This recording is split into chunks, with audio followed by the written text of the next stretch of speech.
Okay, today's topic is going to be what causes hair loss in men and in women, and what are the various hair restoration treatment options, both surgical and non-invasive. And of course, today we have none other than Dr. Alan Bauman, who is a full-time board-certified hair restoration physician who has treated over 30,000 patients, has performed over 10,000 hair transplant procedures since starting his medical hair loss practice at Bauman Medical in 1997. Dr. Bauman was voted #1 top hair restoration surgeon in North America by Aesthetic Everything for the 5th consecutive year. Top hair restoration surgeon of the decade, and he is recognized by Forbes as one of the 10 CEOs transforming healthcare in America. He is frequently invited faculty member and guest expert at numerous international scientific meetings and live surgery workshops, and has been featured in hundreds of news stories in the media. You may have seen him on NBC Today, CBS Early Show, ABC Good Morning America, CNN, The Doctors, Spencer Coburn's The Bald Truth, Bulletproof Radio with Dave Asprey, or featured in Men's Health, GQ, Vogue, Harper's Bazaar, The New York Times, Oprah Magazine, and many, many more.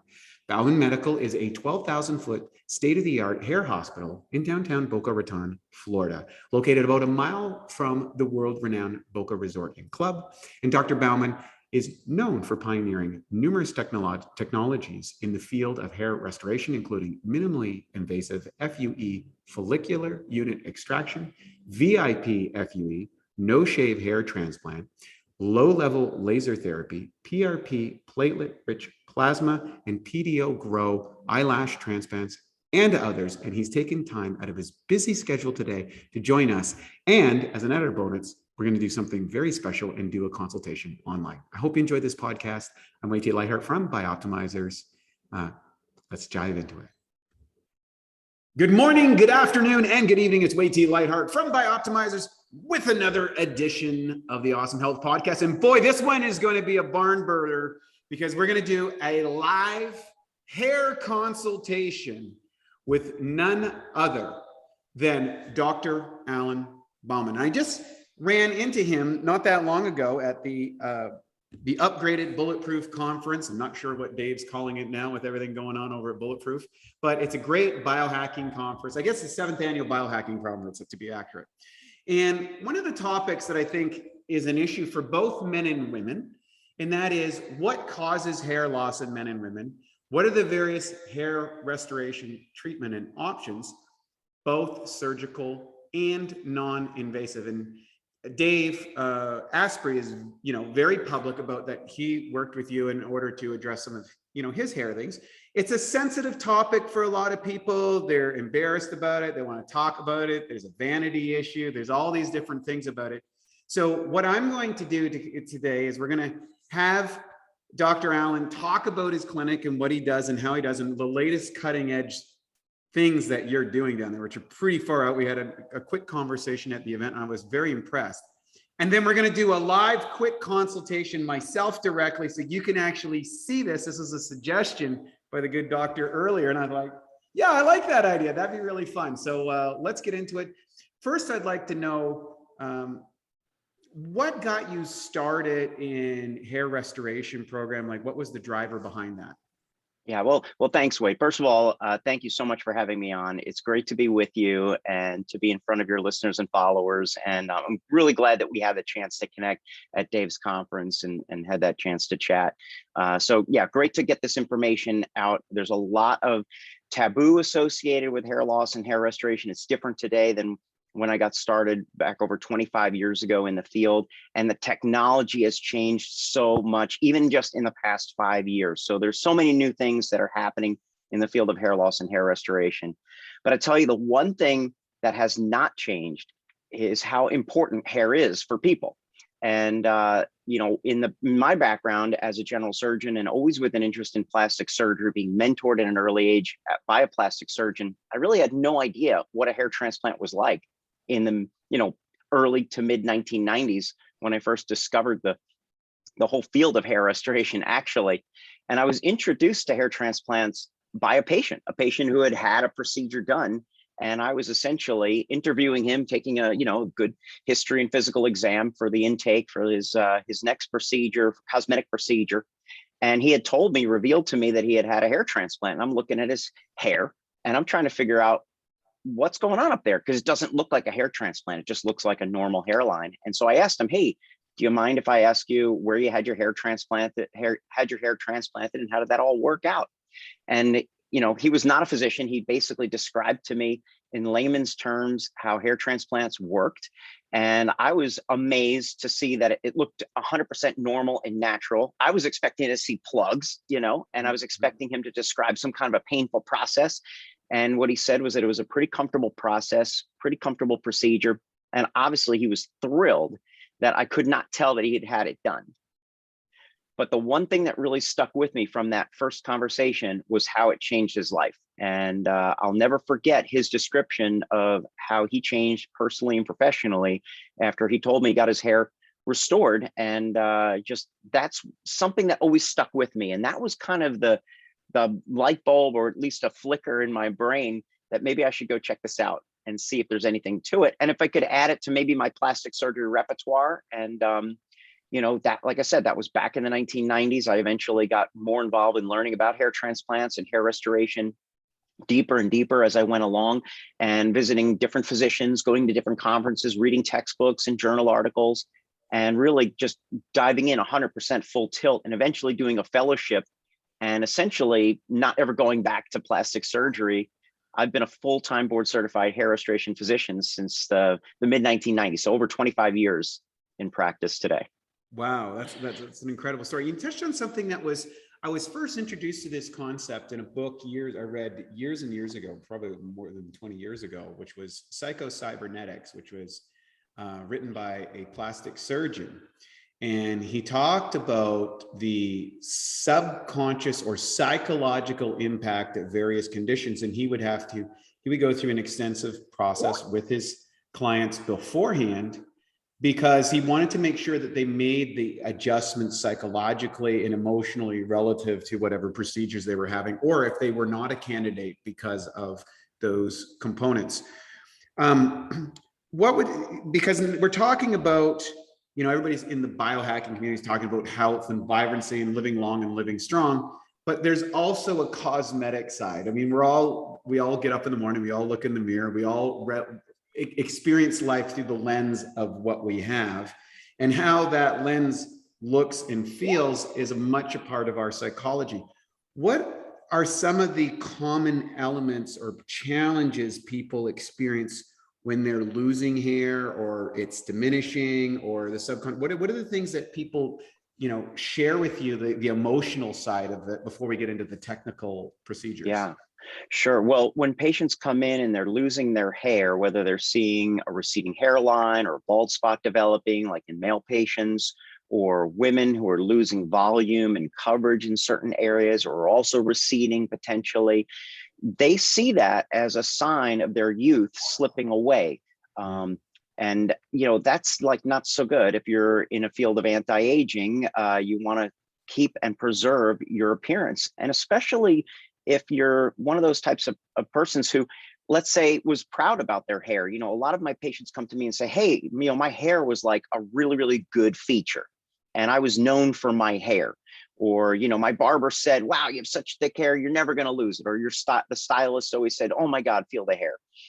And so when hair loss occurs, obviously you start to look different. And young men in their 20s, their hairline can start to recede, and they look much older than their stated age. And that may be the reason why they start to wear a baseball cap, to reframe their face accordingly, you know, to replace what you would normally get with the hairline. Guys who get a photo of the back of their scalp, and, you know, that maybe sitting on their mantelpiece or something like that, or they see a video, or some security camera catches them on camera, and they see that bald spot, and they're like, God, who is that old guy? I don't want to be that guy.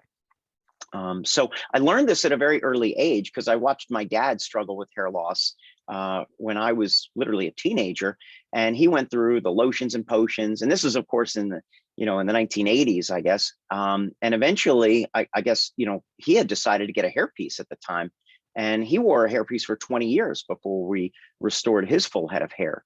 And so that was an early education for me about how hair affects people, you know, psychologically. And today, it can turn into a panic situation. So people will go on the internet, they'll start searching for, you know, magic vitamin or magic shampoo. And of course, there is none.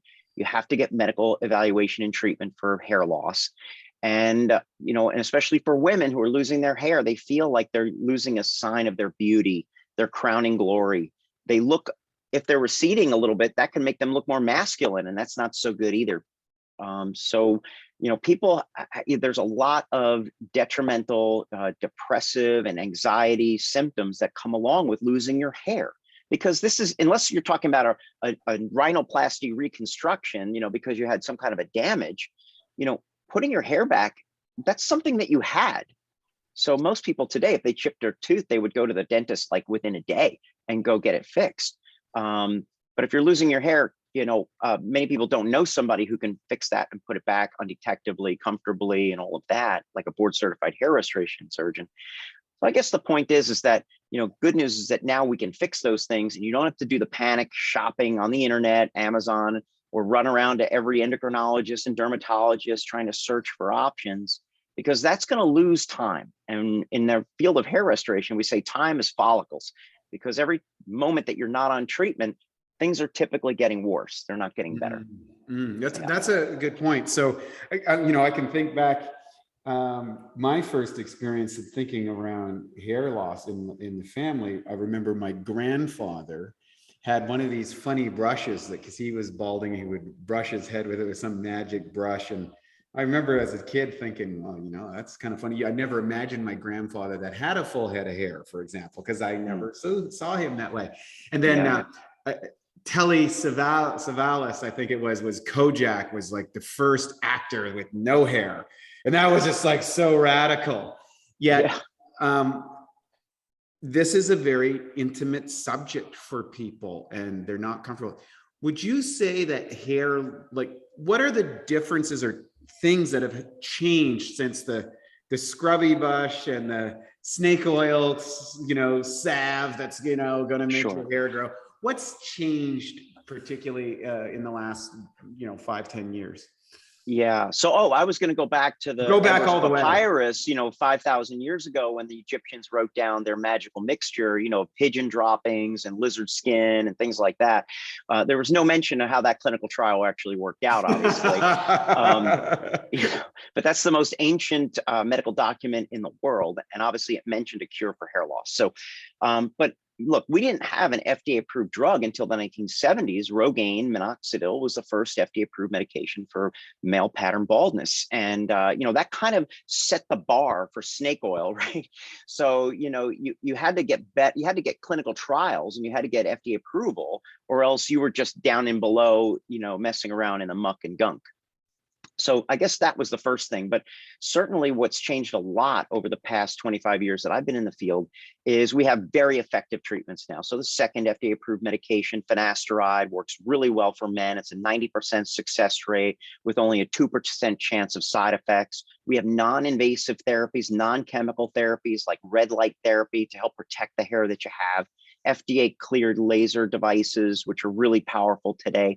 We have regenerative medicine treatments such as PRP, Platelet Rich Plasma, PDO, polydioxanone, PDOgro, exosome therapy, stem cell therapies, those types of regenerative treatments. And of course, the miracles of hair transplantation, which has changed dramatically over the past couple of decades, from plugs, which were really ugly looking, to strip harvesting, leaving you with a linear scar, to what we do today, which is minimally invasive FUE, follicular unit extraction, or excision, as some people call it, taking the grafts one at a time, and then hopefully artistically placing them into position so that the end result looks good. And so we've got this whole gamut, not just of therapeutic interventions, but also of diagnostic interventions. So like AI-powered microscopes that we have in the practice now to literally count hair by hair without having to trim any hair, to actually categorize whether your hairs are thin, thick, or medium, or fine, or everywhere in between over time. And pharmacogenomics, like DNA testing, you take like a cheek swab, that'll determine what kind of therapies and treatments are actually going to work for you. So you don't have to waste all the time with the trial and error and the measuring and things like that as you go along. We can zero in on exactly what treatments are most likely to work for you using personalized precision medicine. So, I mean, it's amazing, the technology and how it's changed over just the past couple of years. It's unreal. So let's talk about your clinic in particular. You're down in Boca Raton, Florida, if I'm correct. Yeah. Walk me through what is the process for people, like who comes there, what's the typical process, and the whole 9 yards. Yeah. So, well, first of all, I'm one of the few board certified hair restoration physicians to have my own standalone clinic. We have nearly 12,000 square feet. It's all hair all the time. I have nearly 30 team members, about half on the clinical side, half on the admin side. I'm the only physician, although I do have mid-levels like nurse practitioner and such to assist with the procedures. But when someone comes into the office, usually it starts with the website, right? And so half of our patients visit us virtually, meaning we do a virtual consultation like this on Zoom, video consult to determine what their situation is. The other half of our patients may fly in or drive in to the office for an evaluation, a measurement, and a diagnostic evaluation. And then we can decide from there, what are we trying to accomplish? So we're working together with the patients, looking at their current hair loss status, measuring areas of their scalp that we may want to try to protect, enhance, or restore, and then develop some kind of a treatment plan, a combination of non-invasive therapies to hold on to the hair that they have or to enhance hair follicle function, or at the same time, restore areas that have been lost, whether it be a hairline or a balding crown. For women, it could be a hairline or frontal density, or it could even be eyelashes, eyebrows, eyelashes, eyebrows, or sideburns. I mean, these are all potential areas of restoration that we do in the practice. And I see probably about 1,500 patients per year. We perform hundreds of surgeries per year and hundreds of PRP and other regenerative treatments per year as well.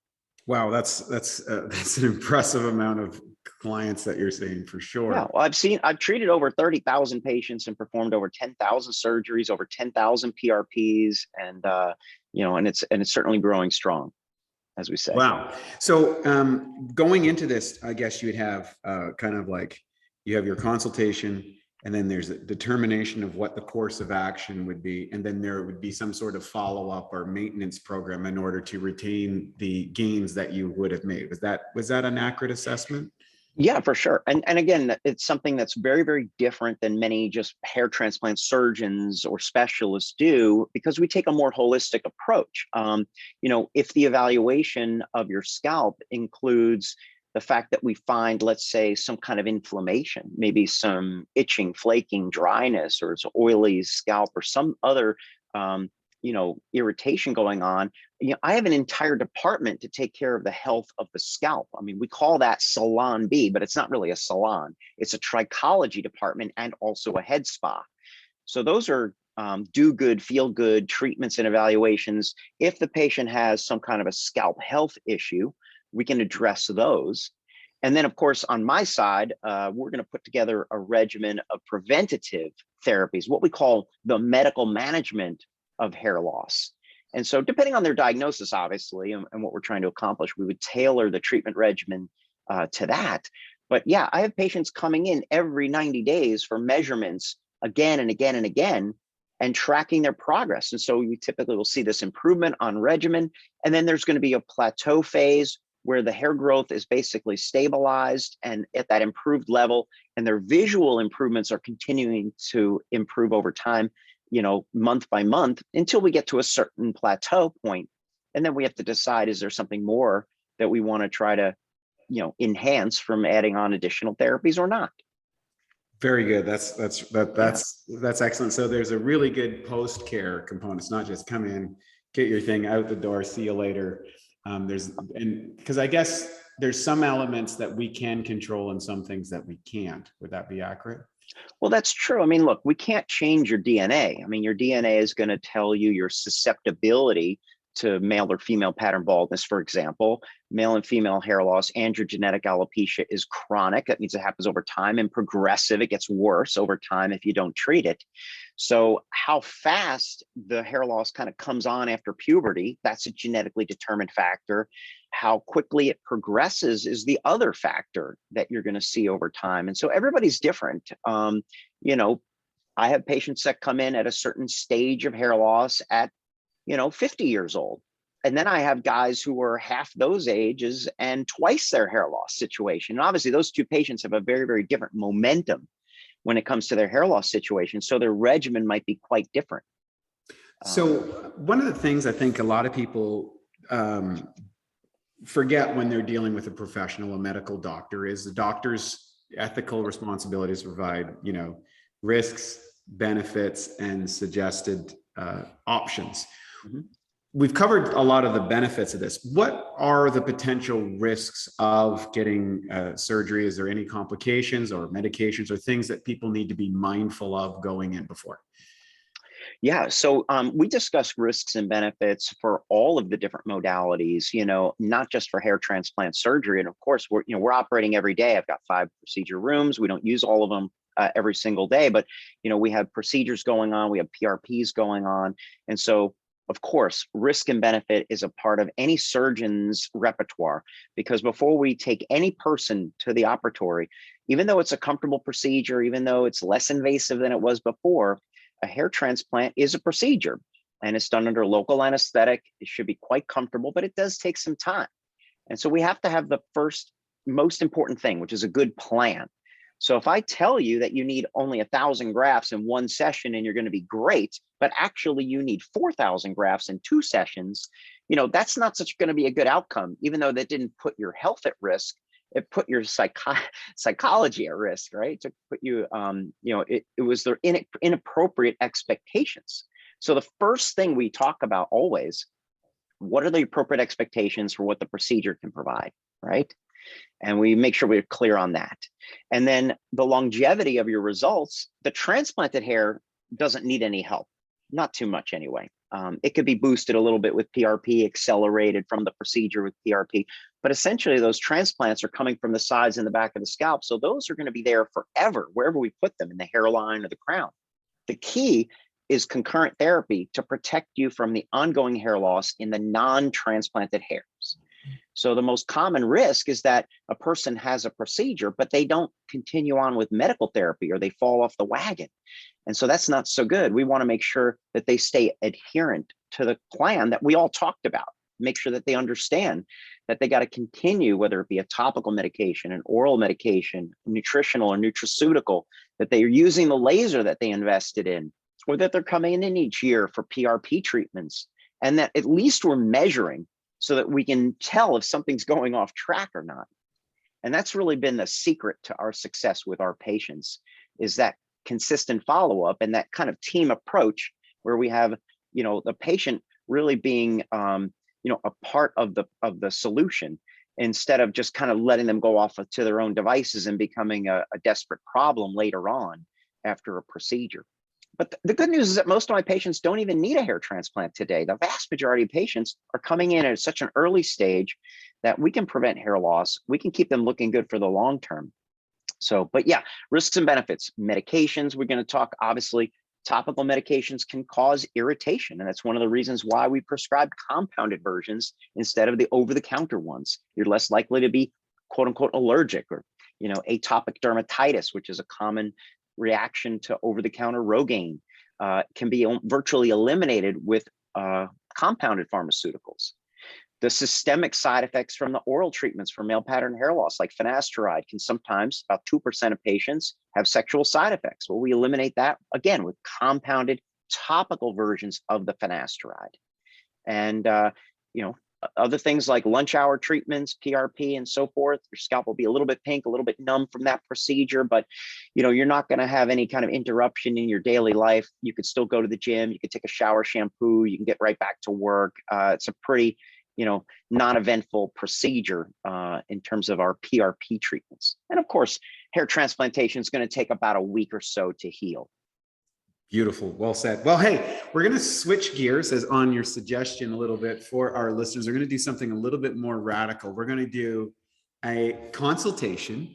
I'm going to be the consultee. I guess that's what it is. And you're going to be the expert, obviously. I think we've established the pecking order here at this conversation. Well, I don't know, Wade. Do you think I need a little bit of hair right now? So let's kind of show people what a consultation is like, so they can get past that. I'm going to go public with this. so that people can say, hey, this is not something to be embarrassed about. It's something to just go with it and see what it's like. So let's begin.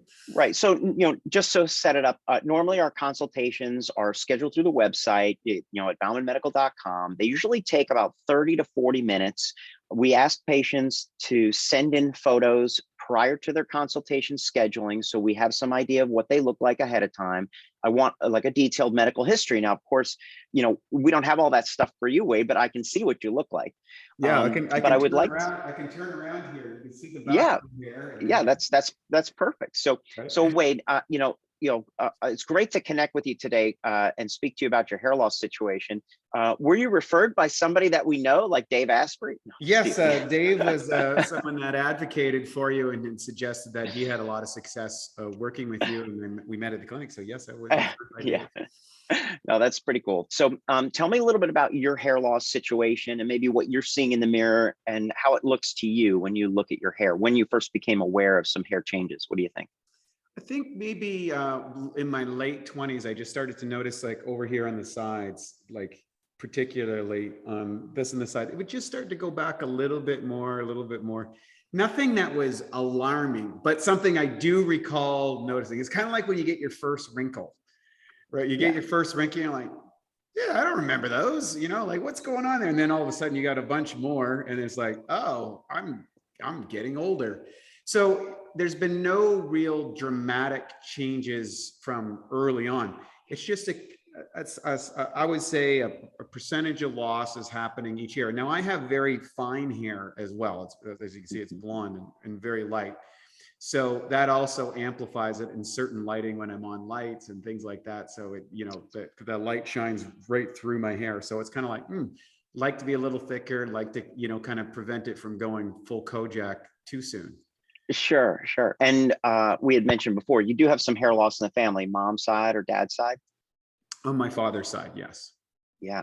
And so we know hair loss is genetic. Male pattern baldness does come through the families. It can come from either or, mom's side or dad's side or both. It can skip generations, skip siblings. Do you have any brothers? No. So I'm the only one. So sometimes it can skip, like one brother has more hair than the other does. Most guys see exactly what you notice, a receding hairline, and sometimes you can see some also thinning in the crown. Now, a lot of times did you notice that you had any thinning up in the crown area? Take a look here. Yeah. So it actually does look a little bit thin on the video. And so normally, for example, like when we would have you send in your photos for the virtual consultation, sometimes when patients wet their hair, part it and photograph it, it's the first time they've actually seen themselves with hair loss in the crown, because most guys, don't spend a lot of time looking back there in general. Unless one of their friends have already told them. So that might be something that we want to talk about. But the good news about that crown area is that we can definitely protect and restore that area, probably with non-invasive therapies. It doesn't look so bad. But these areas up front, if you want to try to maintain what you have, that would typically be on the non-invasive side of things. So we can talk about some of the non-invasive ways to keep the existing hair.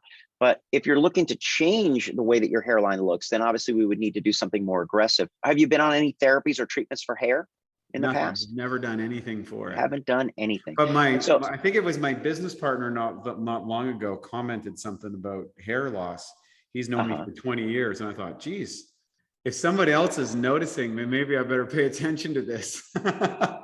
Yeah. And sometimes that's what happens, that conversation could be a friend or family member, or somebody, just kind of jokingly says something. But obviously, if it's obvious to them, it's some significant hair loss has already occurred. In fact, when we see that the hair is thin to the naked eye, like you can see some scalp shining through, we know that almost 50%, if not more, of the hair is already gone in that zone. It just depends on your hair caliber. So a lot of hair loss can happen undetectably to the naked eye. One of the reasons why we encourage you, Wade, to come into the office to get a measurement and evaluation, eventually, we'd love to have you here, is so that we can actually detail the measurements in the crown area versus the more permanent zone, which is around the sides and the back of the scalp. And so can you tell me a little bit about maybe what you're trying to accomplish, when it comes to your hair? Like if you had a magic wand, what would you like to accomplish? Well, I think if I had a magic wand, I would just kind of return it back to maybe where it was when I was in my early 20s. That'd be great. Like I'd have no receding parts here, and I wouldn't have to worry about it thinning away and being, non-existent at some point in the future. I want to stop that trend if possible. So if we talk about, what's realistic in terms of therapies and treatments, and this is a common question that I get in a consultation, how far can we go, doc? How far can you turn it back? And so we don't want to recreate a teenager hairline for anybody. That's not going to look normal and natural as you continue to age. And so we talk about an age appropriate hairline. So an age appropriate hairline is going to have a little bit of a recession to it, and it's going to be a little bit lower in the front, a little bit higher on the side. So that's something that we can chat about with you. Obviously, if we have to move the hairline down, whether it's a finger's breadth or two, then we need to talk a little bit about transplantation and how that works. Let's talk to get you to your goal. Let's talk, because I'd say right here on the edges, you can see that it could probably benefit to some age modeling. Yeah. So when you turn to the side like that, what you've lost is the temple area. So the temple area recedes up into the corner, and then your temporal point, which is usually a tiny little triangular area that comes out a little further to the front of your face, that also recedes back a little bit. And so yours is almost actually parallel to the frame of the face, which means that you've lost a good portion, if not most, of that temporal point there, as well as the temporal area. And so when we do transplantation, we're going to do what we call FUE, and now for a Bioptimizers fixed digestion tip. And we're going to take the follicles from the supercharge sides your and the back of protein the shake. scalp. And now that's done Everyone without knows a scalpel, protein shakes without are a stitches, great way to sneak without in extra staples or protein, anything like that. build more We're muscle, going to take the even follicles replace or the meals and grafts burn for more the follicles fat. one at a The time problem from the is the back highest and quality implant protein them into the typically thinning or the absorbs at balding around zone. 40%. Now it's going to take One a way to number of fix hours this to and complete that dramatically kind of increase work. how quickly If we're and doing effective just your the frontal protein zone, shake for example, digests that might be a is to one-day add 2 job. to 3 If we capsules got to of go a little bit Masszymes further into back your into the shake. mid-scalp or the One crown area, research that study might be showed a that 2-day job. pre-digested protein during a And meal increased the way muscle that we growth get at those hairs significantly.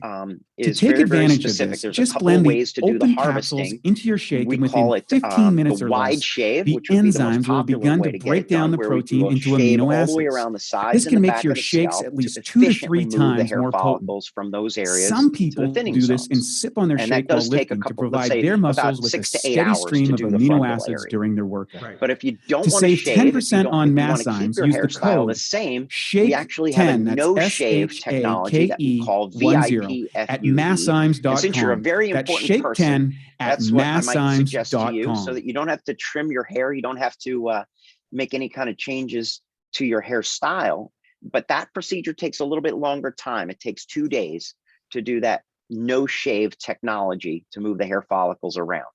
What's the benefit or difference between the two? Like, so if I was to do a shave, because I'm not that attached to a hairstyle. Got it. It's kind of like I go into the hairstylist and I'm like, I don't know, try to make me look half decent.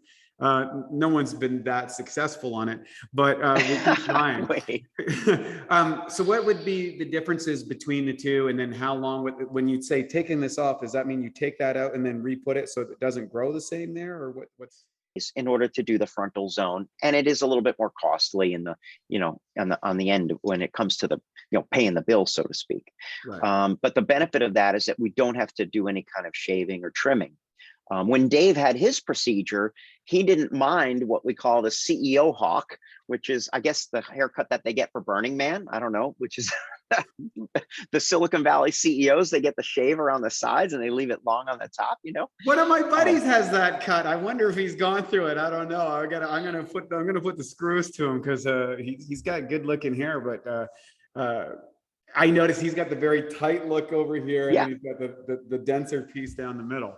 Yeah, so that's a perfect look if you're going to come in for a hair transplant and minimize your downtime, and you don't want the added expense or time of the long hair procedure. So if you can afford to do it, get your hair super short around the sides and the back, then that would be good.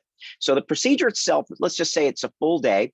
And then you're going to come in the next day for about a 30-minute follow-up. We're going to wash the area very carefully, make sure all the grafts are settled in properly. Keep in mind that we did like 20 man hours of work. So we want to make sure that the work looks good on the day one after the procedure. And we're going to apply very special ointments and sprays and things like that, a whole nother set of instructions, because we want that area to heal really fast and well. And so it takes about a week or so for the crusting to go away. Once the crusts are gone, then you're basically free and clear to go back to any kind of high impact sports and such. But the cool thing about this kind of FUE technology is that even if 4 days out from the procedure, you can do tennis and golf, you can lift weights, you can be at the gym, sweating, sauna, doesn't really matter because the scabs are pretty solid there, the crusts. You're not going to damage the grafts by doing some sweating. As long as you're not, banging your head against the wall like MMA fighting or something like that, you're going to do fine. Wow. So the crusts are gone in about a week, and then it takes about 4 to 5 months for those hairs to start to kick in and grow. And then they grow about 1/4 to 1/2 inch a month. So not so fast. 6 months, you'll have half of the result, and the full year, it'll be completely grown in. Wow. And so that's why I guess a lot of people go with the shorter version as well on the size, because there's less time lag, I guess, before the hair fully grows out as well. Would that be accurate? Well, not necessarily, because no matter what we do, the transplanted follicle goes into a reboot phase after the procedure. So the crusts are gone in a week, but the follicle shuts down. Now, I don't know, Wade, do you remember Windows 95? Yes, I do. So the hair follicle takes 3 months to reboot. Wow. Why is And that's that? how it's similar to Windows 95. Right. Do we know? But so it takes 3 months for that hair follicle to recycle itself, to regenerate, to connect with the blood supply, the nerve endings and everything, and to really start to ramp up and produce a hair. So it's not like you don't walk out of a hair transplant with hair. You walk out with crusts, essentially. And then it takes another good 4 to 5 months for those hairs to kick in and grow. But the good news is that they'll be there permanently. Wow. That's now, one of the things that we can do with your procedures, we can apply PRP at the same time while your scalp is numb. Which are going to enhance the kind of like, it's like fertilizing your hair almost. Would that be exactly? That's the terminology I use all the time, Wade. So the PRP can regenerate the weaker hairs that are in that zone all the way through to the crown, which would be a good thing for you. And it can also stimulate the transplanted hairs to kick in and heal and kick in a little bit faster, which is nice. So let's get to the question that people are going to ask twofold. One is maybe price variances, and we won't get into the accuracies, but what we can expect. And then if you're coming down there and you wanted to do from like how long between your consultation, between when you can come in and schedule this, like, can you do that all in one shot? Do you need to pre-plan it with the video stuff? How does that whole side of things work? Yeah, so let's talk about logistics, because a lot of folks call into the office and they're like, hey, I'm going to be down in Boca like in 2 weeks. Can we do a consult and a surgery? And I'm like, unfortunately, that's not really going to work. So as a top 20 clinic in the world, we're pretty busy. It usually takes a number of weeks to get on the schedule. But the good thing is that we have some different pathways to get on the schedule for either virtual or in-person consultations. So as I mentioned earlier, I have mid-level practitioners like a nurse practitioner in the practice who can see some of the non-urgent cases or female hair loss cases that don't require surgery. Or if you need to get on medication like immediately, you can do a consultation with my nurse. And that's one of the quickest way to get on therapy. We work together on all the cases, so I'm aware of everything that she does, and we talk about all of the cases, but you would meet with her first. Now, if you're keen on getting a hair transplant and you have, let's just say, an immediate timeline, then I would suggest to patients that they opt for the fast track program. And that's just a program that we have that basically puts you on a parallel path on the consultation schedule and the surgical schedule at the same time. Okay. And so if you knew, hey, I've got, I want to have this procedure in about a month. Sometimes it could take a month to get on my calendar for just the consultation process, and then another period of time to get on the surgical schedule for a transplant. But the fast track program, you have to put down a little bit of dollars up front, but of course it's credited to your procedure. So there's no risk there. It just lets us know, hey, we need to make a fast track here and get you on the surgical schedule at the same time. It's kind of like putting a deposit on your new exotic sports car that's coming over from Europe. You got to put some money down to make that delivery show up. That makes sense. Yeah, I mean, but you don't have to do it that way. You can just do the regular pathway. If you're not sure if you need a hair transplant or not, then you're going to be just in the regular consultation schedule. And again, virtually or in person, it's about the same. Could be a number of weeks to get on. And then we can have that conversation about what you're interested in accomplishing, what are the procedures and treatments are that we would recommend along with the transplant, perhaps, and then get on the schedule using the help of my coordinators. So I have an amazing team of coordinators that help keep the consult schedule running and the surgical schedule running. And it's like a lot of people making that happen to get it all going along. But it really just depends on the patient. So it's totally customized to whatever the patient really wants. One of the questions I have, I guess, that comes up in my own mind, because I'm very conscientious about taking any kind of medications and things like that. So, because I wouldn't say that I'm averse, but well, maybe I am averse. I try to kick those items down the line. Sure. As far as how many of your patients post-surgery, if that's the route they go, are on medications afterwards, would you say? And do you provide insight or pathways based on the individual, or you make suggestions? How does that work? Yeah, well, I can certainly understand that. I mean, we do have a huge number of biohackers in the practice. And what that means is that many of them are in a non-chemical, a non-pharmaceutical path. And certainly everything from good nutrition to stress reduction techniques, good sleep, good and healthy dieting, and just keeping their body optimized is really helping improve their hair quality. And then we use other therapies like red light therapy, laser light treatments like the turbo laser cap, which is an amazing device that has a lifetime warranty and the most powerful device of any unit on the planet. And also treatments like the regenerative medicine, PRP, PDO, exosome therapeutic regimens, those in the cell therapy category, if you will. To get the job done. And of course, everyone is different in terms of what we recommend. So we're going to, no matter what treatment regimen you're on, we're going to track you over time. So we'll know how well that's working or not.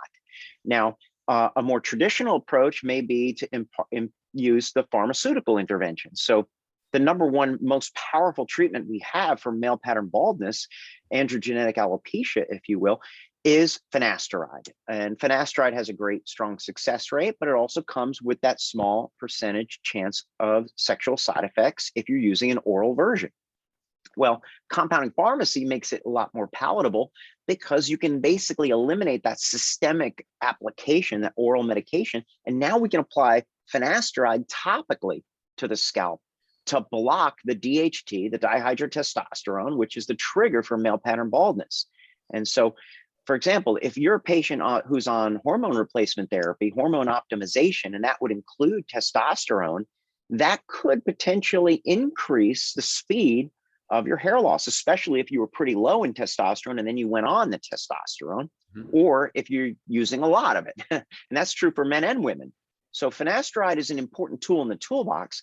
You shouldn't be 100% afraid of it, but you need to take it, risk and benefit, weigh it, and then how we apply it makes a difference also. Oh, that's great. Great information. That's really powerful and profound. Now, yeah, so we tailor, Wade, we tailor the pathway. I mean, if it, depending on what you might want to accomplish. And look, you may start with a non-chemical, non-pharmaceutical regimen and then realize in a couple of years, oh man, this is working okay, but I want to get a better result. So then you might decide, okay, let me look at minoxidil, let me look at finasteride and see if that works for you. Got it. Makes sense. And that's something you have to do on a case-by-case basis. And I think one of the things that, biological optimization is all about, and you're practicing those specific components, and that is you're seeing where the person is, you're looking at the genetic pattern in it with it. You're looking at, if you're going down a pharmaceutical level, about compounding so that you can alleviate the potential side effects by looking at, hey, you got a genetic factor, we can take that out and put this in, you're fine. Yeah.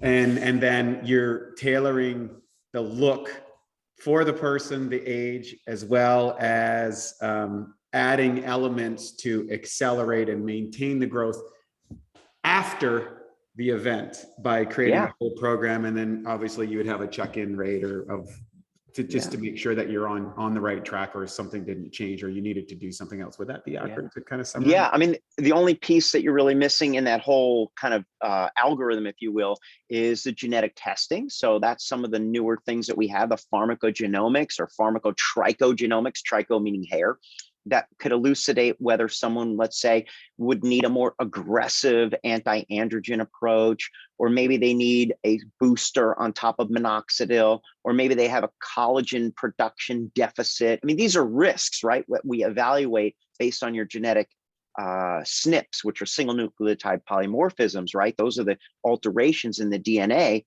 that give us a hint as to these metabolic pathways that include circulation, inflammation. As I said, even biotin absorption can be different in different people genetically.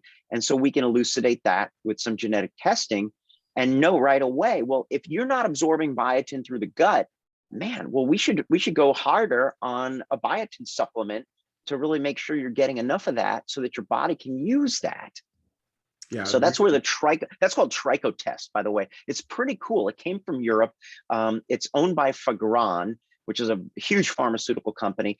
And, I'm one of the first in the world, and probably one of the first in the US to use the Tricho test to elucidate those pathways, and then figure out from there what kind of compounded pharmaceuticals should we tailor specifically to your genetic makeup that's going to get you the best hair growth results. Now, is that in addition to, so if you've already done your genetic testing, can you send that over and then they run it through the test, or is it a specialized genetic test that they have? Nah, it's going to cost you another couple $100 to do it. Okay. So you can't do it. Yeah. I've been taking a variety of different, genetic tests, and because it's fascinating field. So here's the thing.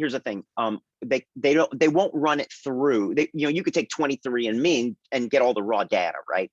But here's the thing. I mean, these companies, and I'm not in a pharmaceutical business, but their proprietary technology is a combination of this questionnaire, and then how they look at those SNPs and that information, and then how they put it together into the final report. So there's there's some techno wizardry there, I guess, that kind of correlates all that, and some machine learning and so forth, and AI components of that evolves over time. So just like 23andMe evolves over time, so does this kind of technology. So, you can't just send them your raw data and expect them to run the test. Yeah. So it's gonna cost you another couple $100 to do. I think that's a lot of what a lot of people don't quite understand about genetics is there's the expected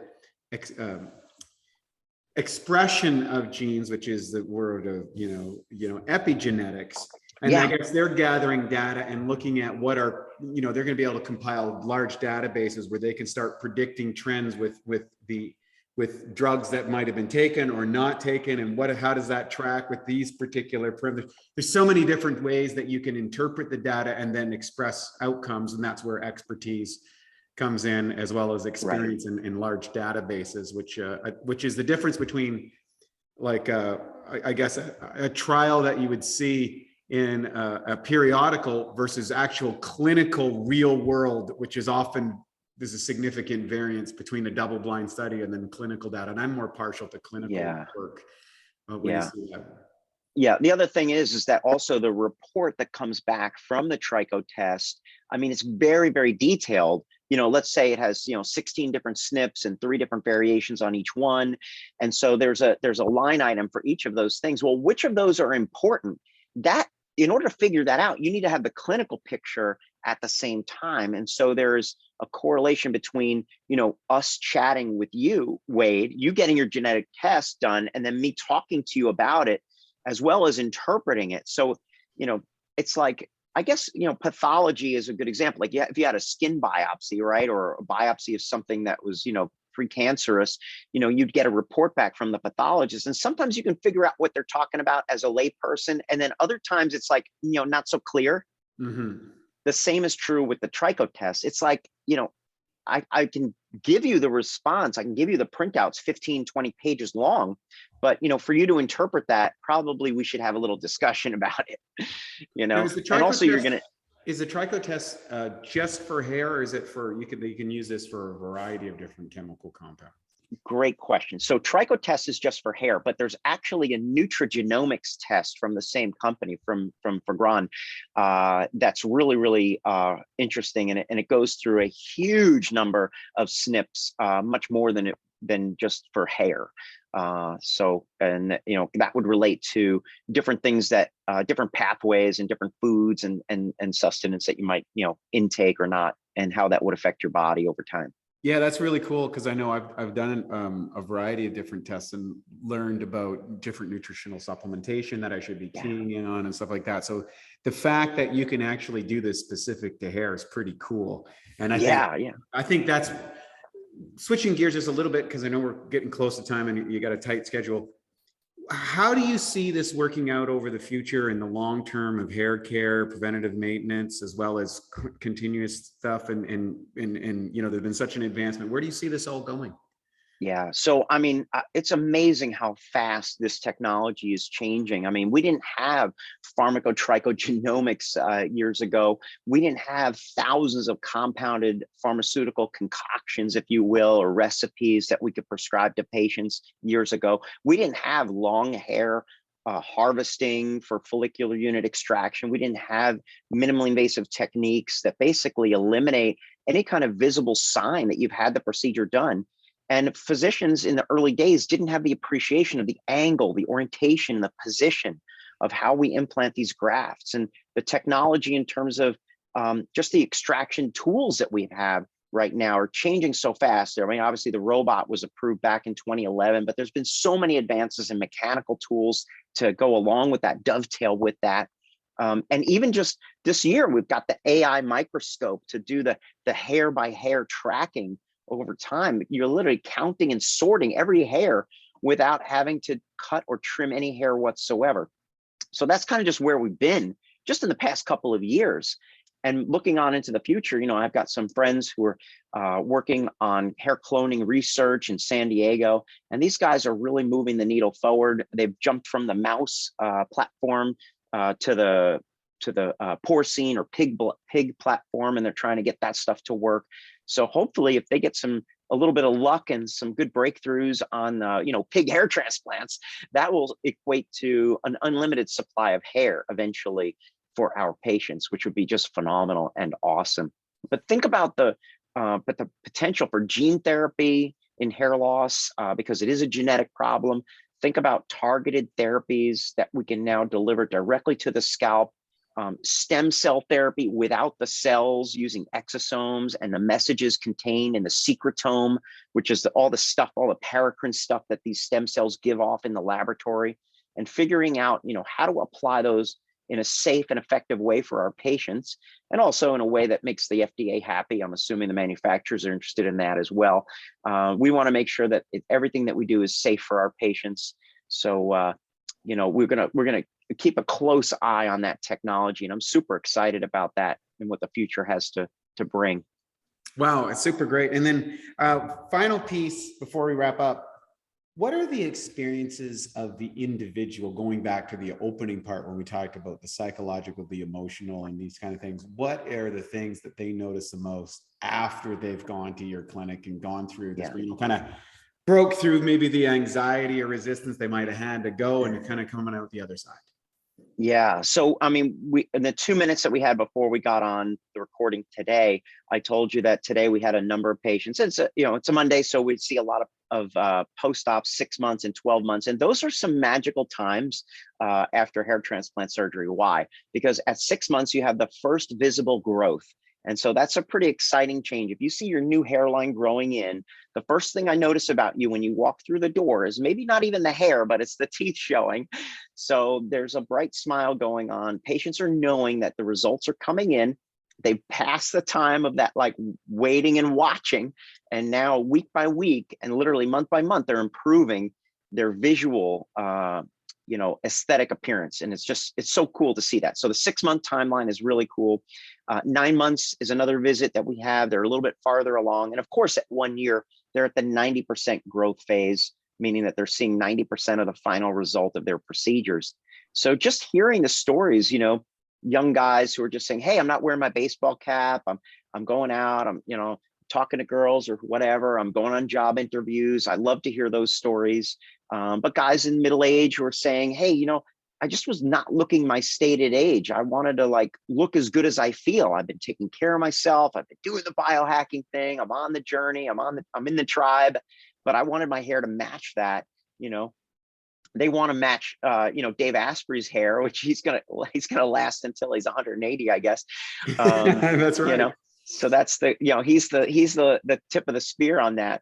They want what Dave Asprey has, which is his goal to the longevity and also the function and the mental capacity, physically, mentally, and appearance wise. They want to look good and feel great, and that's the fun part about having a practice like mine. I've been enjoying it like that, for 25 years. Well, I think that really is in alignment with a lot of what we talk about at Bioptimizers. We have health as the base, performance on one side of a triangle, and then aesthetics on the other side. And one of the things that I think does happen when you start doing all this biohacking stuff is that internally and physically, performance-wise, you do feel young, you do feel more vibrant, and your biological age is often stationary or going backwards. And then you go, dang it, they didn't start this stuff soon enough. I don't have the hair to match. And why not get the whole enchilada? So it's kind of like, why have a Ferrari with a bad paint job when you can have it a nice, shiny, clear coat? And I think hair is one of those things that really makes someone look vibrant, young, and vital. How do people reach you, connect with you, get a phone consultation, get a video conversation or in-person consultation to kind of get things started for them? Yeah, the best place to start really is the website, baumanmedical.com, BAUMAN medical.com. And you can just click on the link that says start your consultation process. And that leads you to a few forms, super simple. It's not heavy duty, just to get the ball rolling. There's hundreds and hundreds of pages of information about the different therapies and treatments and procedures that we do. Everything from scalp health and what we do at the Salon B to the other things in terms of regenerative medicine for hair and hair transplantation, and of course, compounded pharmaceuticals and all of that stuff. So baumanmedical.com is a great place to go.